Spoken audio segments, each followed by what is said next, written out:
NASCAR rolls into Darlington. It's not throwback weekend, although I'm doing my best to keep the tradition alive. It's alumni weekend. Feels like college football homecoming or something like that. I am joined by Ryan Stevens of wintherace.info.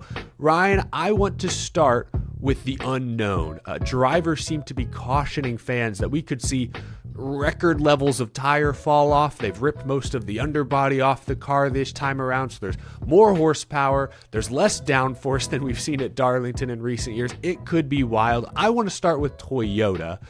Joe Gibbs Racing has swept the two Darlington races last season. Denny Hamlin won on a late race restart in the spring. Chase Briscoe dominated the fall race, the Southern 500. Toyota's off to a hot start this year. 4 wins in the first 5 races. Tyler Reddick has 3 of them and has the best average finish at Darlington in the next-gen era. So let's just start, broadly speaking, with Toyota. Is there any reason to doubt them this Sunday? No reason to doubt Toyota this weekend. When we simulate this race, 200,000 times on Win the Race, 5 of the top 7 in win percentage are Toyotas. So overall, we have Toyota winning this race 57.9% of the time. Looking at the last 4 races at Darlington, I like to look at kind of the more recent history here. Only 3 drivers have an average finish in the single digits, and 2 of them are Toyotas, Denny Hamlin and Chase Briscoe. And if you look at their true average running position in those 4 races, they take 5 of the top 6 spots. Reddick, Hamlin, Bubba, Briscoe, and how about this one, Ty Gibbs? And both his top 10 finishes came in the spring races. I'm glad you mentioned Ty Gibbs because I do want to zero in on the 54 for a moment. He has been on the doorstep the past few weeks. 3 straight top 5 finishes for the first time in his young career. He seems to be doing his best work despite being under additional scrutiny in the wake of the Chris Gabehart lawsuit. Do you think Ty Gibbs is a serious candidate to get his first win this weekend, or could that first career win be coming sooner rather than later? They took him for a top 10. I don't know if the win will get here, but he's been fast. He's improving, managing his tires too, just watching it. And overall, it sounds like he's happy with the team around him, and maybe that's relaxing him a bit and letting him go out and do his thing now. And speaking of a strong, team unit, I always like to think of this, it's team sport. We go back to Toyota as a whole here again. 3 of the top 4 in 4 tire pit stops that win the race are Toyota. And Gibbs slots in as that 4th place, after Phoenix and Las Vegas, 4 tire stops. So very fast team effort here too, and bringing speed on the track. And I just mentioned, 2 straight top 10s here in the spring. So keep bringing that speed. I'm not surprised if he's up there running top 10, top 5 at all this weekend.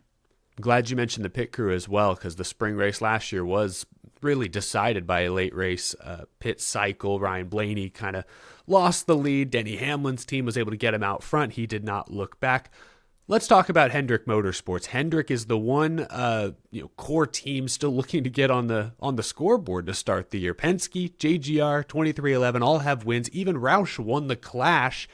Kyle Larson is usually really fast at Darlington, but in the spring race especially, he's been more wreckers than checkers lately. Can Hendrick get on the board this week? Which driver are you most confident in coming in?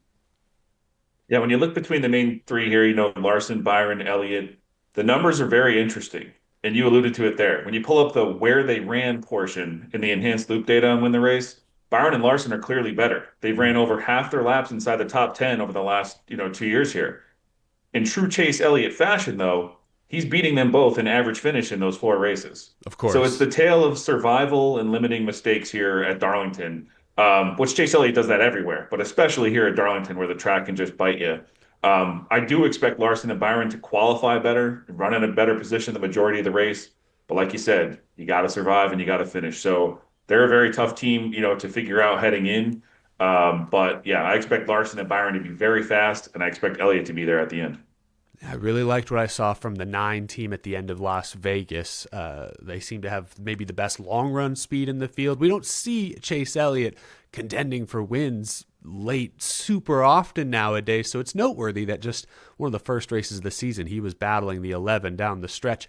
But now I want to talk about Ford. Ryan Blaney continues to lead the Blue Ovals in terms of pure speed week in, week out. I know he got hosed by a caution late at Las Vegas, but he was probably the best running Ford most of that race as well. Spring race at Darlington a year ago, he charged through the field. I mentioned it. Pit crew let him down. He had to settle for fifth. Just how far ahead is Blaney from his Ford teammates early this year? I mean, it's tough because this place is kind of like Las Vegas for Ryan Blaney. I wasn't really on Ryan Blaney too hard last week, and this place is similar to me. When we like him when tires wear, he's very strong, makes those late runs. He's just a tough one to handicap this weekend. I guess a positive is, here at Darlington over the last four races, he's one of only two Fords that have run over 50% of their laps inside the top 10, Tim and Chris Buescher. So, that sets him apart from his teammates there. I think he'll be okay. But he just has such an extreme wide range of outcomes. I'm not surprised if he's blowing by everybody and running in the top five, or if he's just kind of mid, or if, like you alluded to it earlier, could have a pit stop problem, something like that. We've seen happen with him all too many times. So just a wide range of outcomes here. But if they bring speed, I'm not too surprised. And on the draft last night, I did pick Blaney over Logano in this group for Penske. So I'm on Blaney here for Team Penske. I feel like I'd be hammering Blaney over his teammates just about everywhere at this point. But you mentioned Chris Buescher a moment ago. Okay, yeah, Ryan Blaney has been really good the past couple of years, pretty consistent across most track types. But RFK Racing was really solid as a collective unit at Las Vegas. And I imagine the numbers back them up at Darlington as well. I mean, you mentioned Chris Buescher, Keselowski's 12th, Preece is 13th. They're all in the top 13 in points to start the year. Keselowski won this race in 2024, but really only after Reddick and Chris Buescher got together. So it sounds like we're on the same page here, but would you consider maybe picking some RFK guys in fantasy this week, for example? Yeah, I love RFK as a sleeper to win the race on Sunday. These guys all seem to welcome the additional horsepower and are all good with tire wear races. So everything that we're going to see on Sunday, they've also had a driver qualify on the front row in back-to-back spring Darlington races. And the winners in Darlington at that time have started in the front two rows in the last four Darlington races and in 6 of the last 8 in the Gen 7 era. So you're going to want to qualify well here. The winners are starting up front. So that was good to see that they can actually come out and put down a hot lap and qualify well here. They're also all going to go out late in qualifying, which has proven to be a thing here at Darlington. We had a chart in the Win the Race Discord showing that when you go out in qualifying, and it directly correlates to you qualifying well. And they all go out in the last 11 drivers. So good shot here that we see some, at least one, possibly two, or even all of them qualify top 10 here. And I think they could be very strong on Sunday. I like that. They have been strong as a team to start the season. We'll wrap up with this as per usual. Who have we left out so far, Ryan? I guess you can't go to Darlington without at least acknowledging Eric Jones. I mean, he's a 2-time Darlington. He's a 2-time Southern 500 winner, for goodness sake, rocking a pretty nice Petty Blue throwback scheme this weekend. But who do you have? Who's someone who may be flying under the radar for you this weekend? Well, normally, in this section of the show, I mentioned Carson Hocevar or someone like that.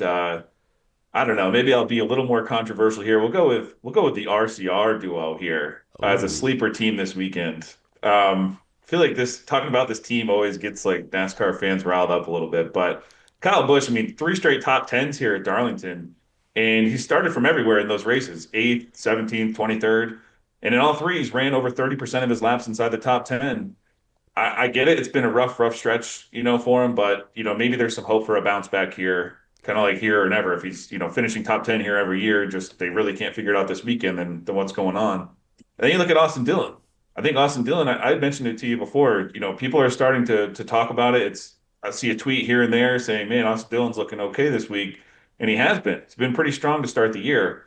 And you look at his average finish in the Cup Series in his career, his best average finishes are Homestead, Auto Club, Iowa, Richmond, Darlington. Those are his top 5. They're all high tire wear tracks. So we come here when we're expecting that this weekend. He only had one top 5 in his career at Richmond before going back-to-back wins there. So that happened out of nowhere too. And it just sometimes that happens in NASCAR. But he's won at Texas, he's won at Charlotte. It's not like it's physically impossible for him to go out there and be one smart move away from outsmarting everyone and winning the race, or one good pit stop at the end, something like that. So I know it's a crazy long shot. Maybe we'll come back next week and everyone can laugh at me and say, man, you ran 25th all day. That wouldn't surprise me either. but hey, that's what this section's all about. We'll go with RCR as a sleeper team. I don't hate that. I mean, to win is bold, even a fraction. But top 10 for Austin Dillon, I could see that with 100%. I feel like even RCR has been so difficult to judge this year because last couple of weeks I feel like Austin Dillon is around like top 15, and then Kyle Busch will be 2 laps down, and maybe he recovers, maybe he doesn't. Like, I don't know. Maybe it's the new crew chief. It feels like there is more to be gained out of that number 8 car. Maybe Kyle can make some noise at Darlington this Sunday. Ryan, great stuff, though. I like that. Ending with a little bit of a outside-the-box projection there. Ryan, really appreciate your time. Fans, you can find more of Ryan's work. He referenced a lot of the different models and data that they use. Wintherace.info. Link is down in the description. And Ryan, I know we're recording this on a Thursday, but last night y'all did your weekly The Draft live stream. Can you tell fans a little more about what they can expect from that show on a regular basis? Yeah, we draft one driver from 8 different teams and then a bonus driver who will earn 1.25x his points. That can be from any team. So we talk about a lot of drafters. We had 36 draft picks last night. Not 36 different drivers, but probably 15 or so. So we talk about a lot of the fields, all different stats, data, fun stuff for your fantasy games this weekend and whatever else you're doing NASCAR-wise. So yeah, every Wednesday night. Yeah, it's always fun because y'all sort of pit teammates against each other. It's hard to sometimes judge one team against another or drivers against another when they're on different teams because you're not really sure what they're working with. But you guys sort of take teams and drivers that should be racing equal equipment and kind of judge them up against you. So it's a good long form way to preview the weekend. Ryan, thanks as always for your time. Enjoy Darlington, and we'll catch up again next week. Yeah, thank you for having me again. Triple header weekend. It's going to be fun. Got a lot of Cup guys racing in the trucks in O'Reilly. So yeah, let's have some fun. Good luck, everyone.